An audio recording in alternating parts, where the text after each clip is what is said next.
Mobilisation exceptionnelle dans le Béké. Aujourd'hui, 6e jour de campagne référendaire. Depuis Bouaké, le président Alassane Ouattara a largement expliqué la nouvelle constitution qui sera soumise au vote ce dimanche.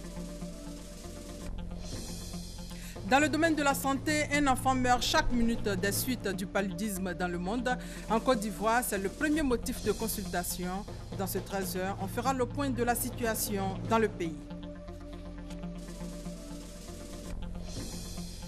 Et puis en République démocratique du Congo, 7 morts dans l'effondrement d'un immeuble en construction à Kinshasa. Bonjour à tous et bienvenue dans ce 13h décalé. L'actualité oblige et vous le savez, l'actualité en Côte d'Ivoire, c'est la nouvelle constitution. La nouvelle constitution qui garantit les mêmes droits et devoirs à tous les citoyens. Message du chef de l'État depuis le stade de la paix de Bouaké ce matin devant une population mobilisée. Le président Alassane Ouattara a réaffirmé sa volonté de permettre à la Côte d'Ivoire de tourner la page de la division, la page des crises. En clair, depuis Bouaké, donc, le président a largement expliqué la nouvelle constitution qui sera soumise au vote ce dimanche.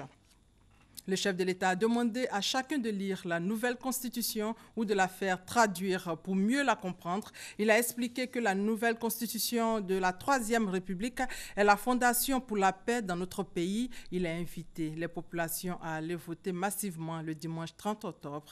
Extrait. Nous devons marcher ensemble la main dans la main.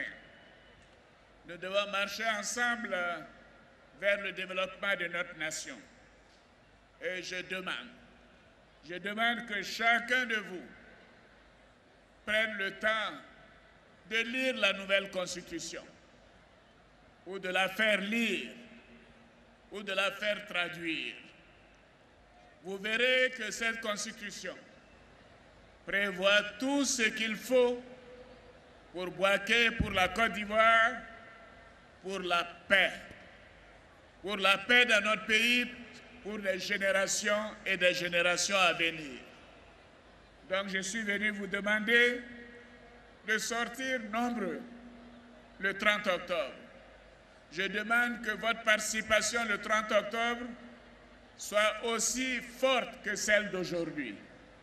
Je vous demande d'aller partout, dans les quartiers de Bouaké, dans les villages, dans les hameaux, pour dire à vos amis, à vos parents, à vos enfants, que vous devez voter massivement le 30 octobre. Car cette constitution, pour la Troisième République, est la fondation de la paix et de la stabilité pour notre pays. Est-ce que je peux compter sur vous pour transmettre ce message? Est-ce que je peux compter sur vous pour transmettre ce message? J'ai rencontré hier à Abidjan une délégation, plusieurs organisations de la société civile. Et nous nous sommes entretenus. Et vous savez que dans beaucoup de pays, la société civile a beaucoup contribué au changement. Et ce qui est remarquable, c'est de voir à quel point, ici en Côte d'Ivoire, avec cette constitution de la Troisième République, la société civile et le gouvernement sont en accord sur ce qu'il faut pour faire pour les Ivoiriens. Vous l'avez entendu hier, le président Alassane Ouattara a voulu expliquer une fois encore les raisons de son initiative. Il était face à la société civile. Il a souligné que la nouvelle constitution tire les leçons de l'histoire récente de la Côte d'Ivoire. Viviane Aimé. Dans la séance d'explication sur le contenu de la nouvelle constitution qu'il a eue ce mercredi à l'Hôtel Ivoire avec la société civile largement représentée, le président de la République s'est voulu le plus ouvert possible, n'hésitant pas à toucher des aspects considérés comme sensibles. Les grands pays africains qui marchent ont ce système de vice-président. Donc il faut s'inspirer de ce qui marche ailleurs. C'est le cas du Ghana voisin, c'est le cas du Nigeria, c'est le cas de l'Afrique du Sud et d'autres. Je vais juste prendre ces points importants pour vous dire comment nous sommes arrivés à développer ces notions d'avoir une équipe de l'exécutif et de s'assurer que la séparation de pouvoir entre l'exécutif et le législatif soit très nette. Et sur ça, je dirais que j'ai été gêné par un élément dans cette séparation. Parce que beaucoup de gens ont commencé à dire « Ah oui, mais voilà, si on fait ça, c'est parce qu'on ne veut pas que Guillaume Soro soit successeur constitutionnel. » Alors que je dis la Constitution est impersonnelle. Et vous avez vu d'ailleurs comment ce jeune frère est totalement engagé dans la réforme de la Constitution. Parce qu'en réalité, vous savez, l'avenir appartient à Dieu et chacun doit se battre pour y arriver, mais nul ne doit être exclu et nul ne doit être favorisé. Je tiens à le dire. Donc voilà. Le président de la République a souligné la contribution constructive de la société civile dans la phase préparatoire de la nouvelle Constitution, d'où son projet de la faire siéger au Sénat. Le Sénat, les membres sont élus d'habitude par les députés, par les maires et les conseillers municipaux, par les présidents de conseils régionaux et les conseillers régionaux. Aujourd'hui, les 31 régions sont occupées par le RHDP. L'Assemblée est à plus de 90%, 95% RHDP. Les mairies n'en parlons pas. Alors, si on appliquait cette formule, nous aurions un Sénat à 100% RHDP. Alors, j'ai dit, si on veut que ce processus soit inclusif, que tout le monde partage la gestion du pouvoir, il fallait trouver une frange pour pouvoir coopter certaines personnalités qui peuvent être de l'opposition, qui peuvent être de la société civile, qui peuvent être de l'extérieur, pour participer au Sénat. Voilà. Vice-présidence, Sénat, liberté individuelle, droits des femmes, accès à la propriété foncière, ce sont autant de dispositions contenues dans la nouvelle Constitution sur lesquelles est revenu le président de la République avant de donner la parole à 10 représentants de la société civile pour recueillir leurs avis. Le projet de constitution de la Troisième République est hautement avant-gardiste en termes de promotion, de défense et de respect des droits de l'homme. Nous y avons identifié pour les droits de l'homme 22 articles. Femmes et filles de Côte d'Ivoire, le train de l'égalité en droit entre hommes et femmes et de l'égalité des chances est en gare. Prêt pour le départ, ne le ratez pas. Soyons très nombreuses le dimanche 30 octobre à aller voter pour accomplir notre devoir citoyen. Les articles 34 et 55 du projet de constitution qui reconnaît à la jeunesse le droit inaliénable de participer à la vie socio-économique et politique du pays. Au nom de la Fédération nationale des unions de jeunesse communale de Côte d'Ivoire, forte de son assise territoriale, dans chacune des 197 communes et des 31 régions de Côte d'Ivoire, je réitère ma demande à tous les présidents des jeunes de sillonner toutes les contrées et tous les hameaux du pays profond afin que la victoire du oui à cette échéance référendaire soit éclatante et sans embâche. Qu'est-ce qu'on fait le 30? Nous votons oui. Qu'est-ce qu'on fait le 30? Nous votons. Vous voyez, je suis en tenue verte pour vous dire que le vert, c'est l'espérance, c'est le bonheur. Si dans leur ensemble, les leaders de la société civile saluent les avancées apportées par la nouvelle Constitution, certaines observations ont tout de même été soumises au président de la République. L'article 55, relatif à l'éligibilité à la présidence de la République, plus spécifiquement le fait qu'il n'y ait pas de plafond d'âge. Le président de la République a tenu à donner des clarifications. La question de la limite d'âge, le professeur Ouraga Obo pourra vous le dire, nous avons fait beaucoup d'allers-retours sur cette question et nous sommes allés même jusqu'à consulter toutes les constitutions des 15 pays membres de la CEDEAO. Vous serez surpris de savoir que la majorité des pays de la CEDEAO n'ont pas de limite d'âge, n'ont pas de plafond d'âge dans leur constitution.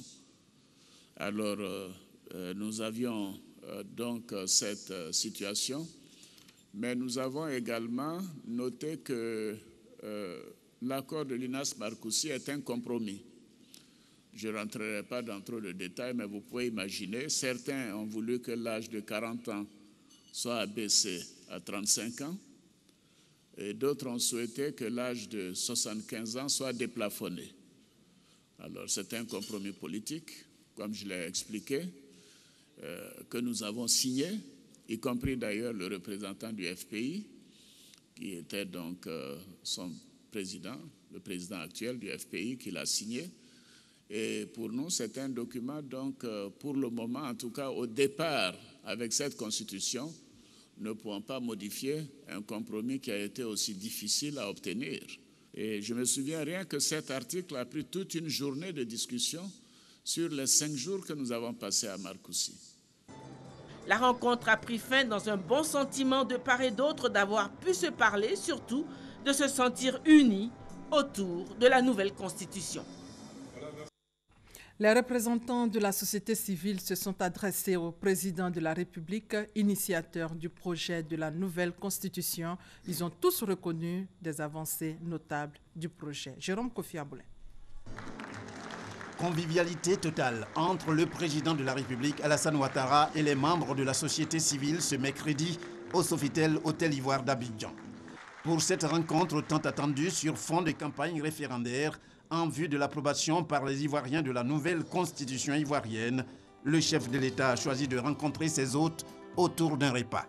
Un petit déjeuner savamment organisé pour conférer à cette rencontre un caractère quasiment décontracté. L'objectif étant surtout d'échanger en toute quiétude sur le bébé à naître. Pour les membres de la société civile, c'est un double honneur de la part du président Alassane Ouattara à leur endroit, du fait d'abord de les réunir autour d'un repas en ce jour qui se veut historique, et ensuite de la reconnaissance formelle du rôle de la société civile dans la démocratie en Côte d'Ivoire à travers l'article 26 du projet de loi portant nouvelle constitution de la République ivoirienne. Nous adhérons pleinement et nous demandons donc à toute la Côte d'Ivoire de sortir pour dire un oui, n'est-ce pas, parce qu'il s'agit d'une loi fondamentale de notre pays. Et ce ne serait pas une autre personne qui va venir donc voter à notre place. Cette constitution-là confine véritablement l'engagement de l'État à impliquer la société civile quant à la gestion même de ce pays-là. Donc franchement, il y a un engagement encore de l'État de promouvoir les droits de l'homme et c'est une très très belle initiative. On avait besoin de bien comprendre l'esprit dans lequel cette constitution a été proposée. Donc nous allons faire un bon retour aux membres de nos structures et je pense qu'avec les explications que nous avons eues, on pourra motiver la population à aller au vote. Et je pense que la société civile a été vraiment honorée parce que nous avons eu beaucoup de points pris en compte dans notre proposition. Et nous allons nous atteler à faire une sensibilisation sur le terrain pour que nous puissions avoir des votes référendaires apaisés pour notre pays. En mettant en place ce projet de constitution, c'est un grand pas qui vient d'être mis donc, dans le processus de développement et de modernisation de la Côte d'Ivoire. La nouvelle constitution est vraiment bienvenue, elle est salutaire. Elle libère tout le monde, la jeunesse, la femme, les vieux, tout le monde s'y trouve. Cette présence massive des membres de la société civile dans ce cadre enchanteur du Sofitel Hôtel Ivoire avec le président de la République Alassane Ouattara, on peut le dire, n'a rien de surprenant. C'est tout simplement le signe de leur intérêt à l'avènement de la Troisième République qui, pour eux, constitue un gage de paix et de bonheur en faveur de tous les Ivoiriens. Voilà, c'était là le point de la rencontre du chef de l'État avec la société civile hier. Le chef de l'État qui vient d'animer un grand meeting ce matin à Bouaké où il a expliqué l'importance de la nouvelle constitution qui sera soumise au vote ce dimanche. Ce soir, un débat est prévu à partir de 21h en direct entre un partisan du oui et un partisan du non. On change de sujet pour parler de cette distribution de kits et de tenues scolaires de la première dame Dominique Ouattara dans la région de Gbeke. C'est une initiative de l'ONG Yebotikun. On fait le point avec Soro Corona et Kader Sogodogo. Un mois et demi après la rentrée scolaire 2016-2017, de nombreux écoliers sont toujours sans fourniture et tenues scolaires. En zone rurale, plus de 40% des enfants vivent ces difficultés liées à la précarité des parents. Le temps d'Anaka n'est pas encore arrivé, on se débrouille un peu pour payer un peu. J'ai 4 enfants qui vont à l'école. Je n'ai pas pu payer les fournitures parce que cette année, les tomates que nous avons fait, ça n'a pas réussi. À Saoundi, village de la sous-préfecture de Languibounou, depuis 4 années, la première dame Dominique Ouattara, à travers son ONG Children of Africa, soulage les écoliers. Pour cette rentrée, l'ONG Yebotikun Saoundi vient de distribuer le don de la première dame, don composé de kits et de tenues scolaires. Les enfants du milieu rural témoignent leur reconnaissance à Dominique Ouattara. Nous disons infiniment merci à maman, la première dame, pour tout ce qu'elle fait pour les élèves de Saoundi et pour tous les enfants de ce pays. Nous lui promettons d'avoir de meilleurs résultats en fin d'année. Le soutien de Children of Africa et Yebotikun Saoundi a amélioré la qualité de l'éducation dans ce village. De 46% d'admission au CEPE en 2012, ce taux est à 100% aujourd'hui. Les choses avancent positivement. Nous avons eu un taux de 100%. Et grâce à l'appui de la première dame, notre maman. Créée en 2009, l'ONG Yebotikun Saoundi fait de la scolarisation des enfants en âge d'aller à l'école et surtout celle de la petite fille son cheval de bataille. La coopérative Yaoubé d'Agnassué a offert 3 salles de classe et des bureaux au collège moderne de la localité, un don de plus de 22 milliards de francs CFA. Commentaire Franck Wadio. À Agnassué, dans l'indénié du Ablé, la question du développement des infrastructures préoccupe les acteurs sociaux. En première place, à l'éducation. Le collège moderne d'Agnassué reçoit donc 3 salles de classe et 2 bureaux. Un apport de la coopérative Yaoubé. Un don d'une valeur de plus de 22 millions de francs CFA. L'objectif est, selon Sermé Karim, le président du conseil d'administration de cette coopérative, de renforcer le système éducatif dans la localité. Cela dans l'optique de participer à l'émergence en 2020 prônée par le président de la République. Un don apprécié par les autorités préfectorales et administratives ainsi que par la notabilité. Le donateur n'a pas manqué de féliciter les planteurs de la coopérative pour la cohésion dont ils ont fait preuve. Propos similaires tenus par le préfet de région, mais surtout par Eouman Boko Hubert, qui a encouragé les forces vives de la sous-préfecture d'Agnassué à mutualiser leurs efforts pour le développement de la région. Voilà, c'était le don de la coopérative Yaoubé au collège moderne d'Agnassué, valeur 22 millions de francs CFA. En santé, le paludisme continue de faire des victimes. Un enfant meurt de la maladie chaque minute selon l'OMS, l'Organisation mondiale de la santé. En Côte d'Ivoire, le combat est engagé. Le PNLP, le Programme national de lutte contre le paludisme, accentue la sensibilisation. Mais quel est l'état des lieux? Élément de réponse dans ce dossier. Le paludisme tue entre 1 et 3 millions de personnes chaque année, dont 90% sur le seul continent africain. Le responsable est un parasite transmis à l'homme par les moustiques anopheles. Véritable problème de santé publique en Côte d'Ivoire, le paludisme est le premier motif de consultation dans les hôpitaux et reste la première cause de mortalité. Le paludisme représente aujourd'hui 33% des motifs de consultation en Côte d'Ivoire. 42% des absentéismes au niveau professionnel sont dus au paludisme et 42% d'absences au niveau scolaire sont dus aussi au paludisme. Et le paludisme aussi rend pauvre la population parce que la population lui consacre 25% de ses revenus à la lutte contre le paludisme. La maladie a été éliminée dans certains pays grâce à une bonne politique. Il y a 13 pays dans le monde qui ont éliminé le paludisme. En Afrique, nous avons le Cap Vert qui est en préélimination. Le point essentiel qu'il nous faut, en dehors des moustiquaires, de la pulvérisation intradomiciliaire et de la lutte anti-larvaire, il faut un bon assainissement. La lutte contre le paludisme, on peut éliminer, ce n'est pas seulement le ministère de la Santé. C'est une lutte intégrée. Les armes sont bien connues. La moustiquaire, imbibée d'insecticides, est le meilleur outil de prévention. Mais aujourd'hui, la résistance des moustiques aux insecticides est de plus en plus évoquée. Mais pour les spécialistes, il n'en est rien. L'utilisation des autres insecticides au niveau de l'agriculture qui rend de plus en plus les moustiques plus résistants par rapport à l'insecticide qu'on utilise dans les moustiquaires. À la date d'aujourd'hui, les moustiquaires qui sont utilisés, les moustiquaires de longue durée d'action et les insecticides qui sont utilisés dans ces moustiquaires sont encore efficaces. Autre préoccupation, la résistance au traitement. Aujourd'hui, nous avons eu des problèmes avec un médicament qu'on appelle la chloroquine. Donc, il y a eu la résistance. Donc, le seuil avait dépassé 65%. C'est-à-dire plus de 10% du seuil que donne l'OMS. Donc, ce médicament a été retiré. Et nous avons eu l'avènement des CTA. Ce sont de nouveaux médicaments.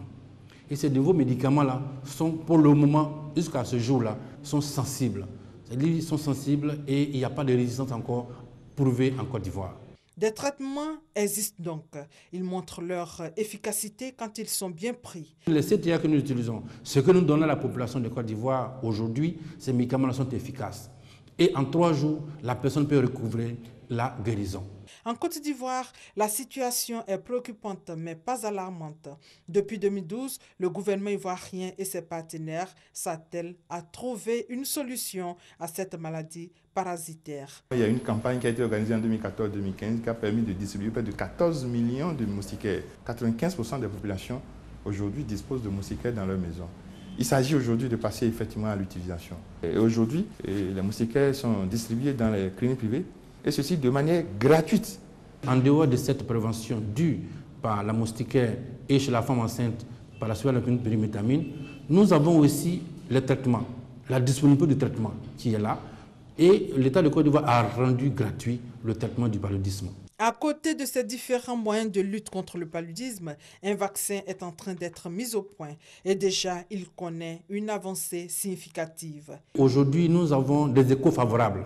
Nous avons un vaccin qui est arrivé en phase 3. L'OMS vient de donner son accord pour l'évaluation de cette phase 3.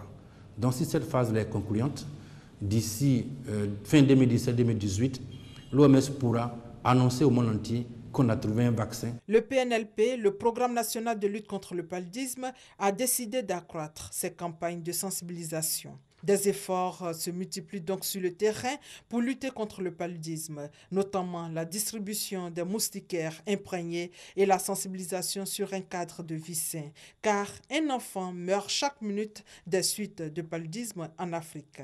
Il faut donc agir. L'OMS, l'Organisation mondiale de la santé, tire la sonnette d'alarme. 300 millions de cas de crise palustre sont recensés chaque année, la plupart en Afrique subsaharienne. Concernant le VIH-Sida, disons que l'une des causes de mortalité chez les personnes vivant justement avec le VIH est la tuberculose. 20 000 cas ont été enregistrés en 2015 en Côte d'Ivoire. Aujourd'hui, l'accent est mis sur le dépistage systématique. Des informations données au cours d'un atelier, nous dit Sita Soro. Le dépistage de la tuberculose doit être effectué désormais de façon systématique chez les personnes vivant avec le VIH-Sida en Côte d'Ivoire. C'est l'une des recommandations majeures de l'étude menée par l'ONG internationale FHI 360. Recommandation formulée dans le but de prendre en charge les personnes atteintes de tuberculose. La tuberculose est l'une des causes des échecs thérapeutiques au milieu des personnes vivant avec le VIH. Et donc ça va nous permettre également de formuler d'autres recommandations, surtout à l'endroit des prestataires, à l'endroit des 2 programmes qui sont impliqués dans cette lutte et à l'endroit des autorités qui nous ont mandatés pour mener cette étude. Ces recommandations permettront au ministère de la Santé et de l'Hygiène publique de mieux adresser la mise en œuvre de la lutte conjointe contre la tuberculose et le VIH. Réalisée avec l'appui technique et financier du Centre de contrôle des maladies du plan d'urgence du président des États-Unis pour la lutte contre le sida, CDC-PEPFAR, cette étude avait pour objet d'identifier les obstacles liés à la collecte des données dans les sites de prise en charge des personnes vivant avec le VIH-Sida. La lutte conjointe est un défi en Côte d'Ivoire et au niveau du renseignement des outils de collecte de données, il y a des problèmes. On n'arrive pas à avoir la complétude des données dans les sites de prise en charge du VIH. Les partenaires vont s'approprier les recommandations de cette étude et accompagner les prestataires sur les sites pour améliorer le rapportage des données. La recherche active de la tuberculose chez les personnes vivant avec le VIH est une stratégie recommandée depuis 2004 par l'Organisation mondiale de la santé, OMS. Elle est entrée en vigueur en Côte d'Ivoire depuis 2010 afin de réduire le fardeau de la tuberculose chez les personnes portant le VIH. En économie, les activités de supervision, de formation des nouvelles recrues des douanes ivoiriennes à Bouaké et à Korogo ont été lancées.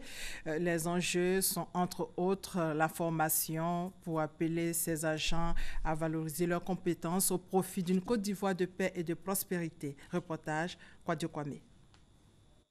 2000 agents des douanes ivoiriennes renforcent leurs capacités. La formation porte sur la rédaction des procès-verbaux, les techniques douanières et les droits humains. C'est une réalité directe de tout ce que nous vivons là-bas. Voilà, les conditions de vie, la corruption surtout. Une formation qui a une triple vocation, tout en appuyant le gouvernement dans la mise en œuvre de la réforme institutionnelle et humaine. Il s'agit de la resocialisation de nos jeunes frères en renforçant les capacités de la douane à travers les 2000 recrues. Tout cela va renforcer aussi la capacité de la douane elle-même en tant qu'institution.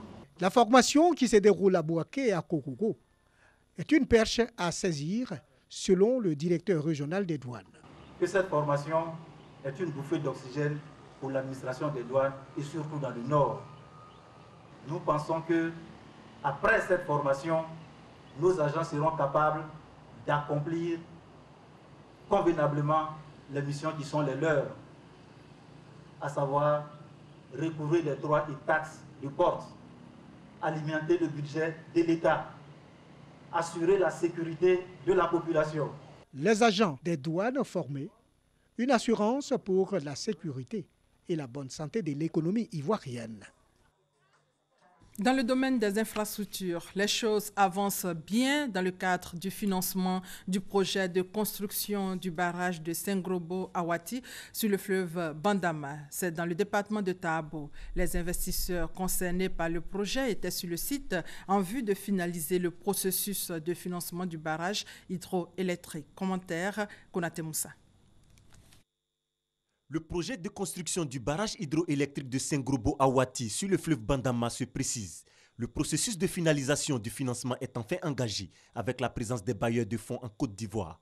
Ces investisseurs se sont rendus sur le site d'implantation du barrage accompagné de la société Ivoire Hydroénergie, structure en charge du projet.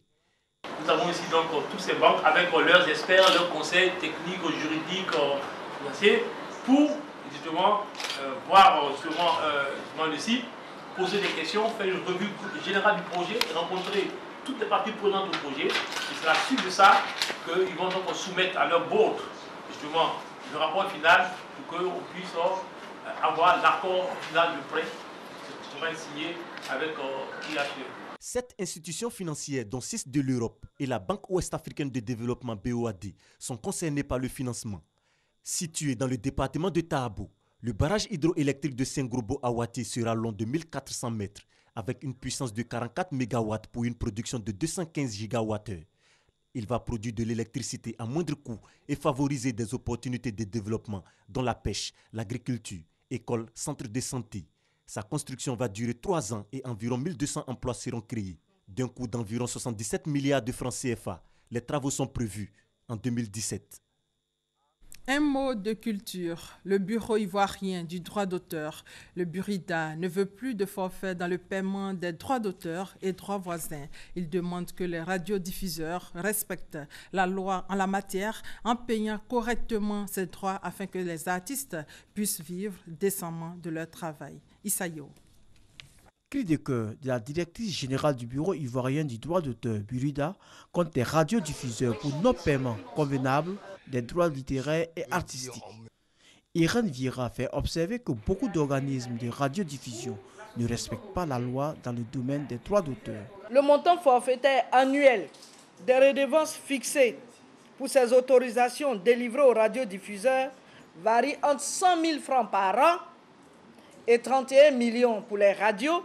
Le rapport entre la redevance forfaitaire payée par ces radios et le volume des œuvres utilisées dans leur programme est si disproportionné qu'à la fin, La rémunération effectivement perçue par les titulaires de droits s'en trouve totalement dérisoire.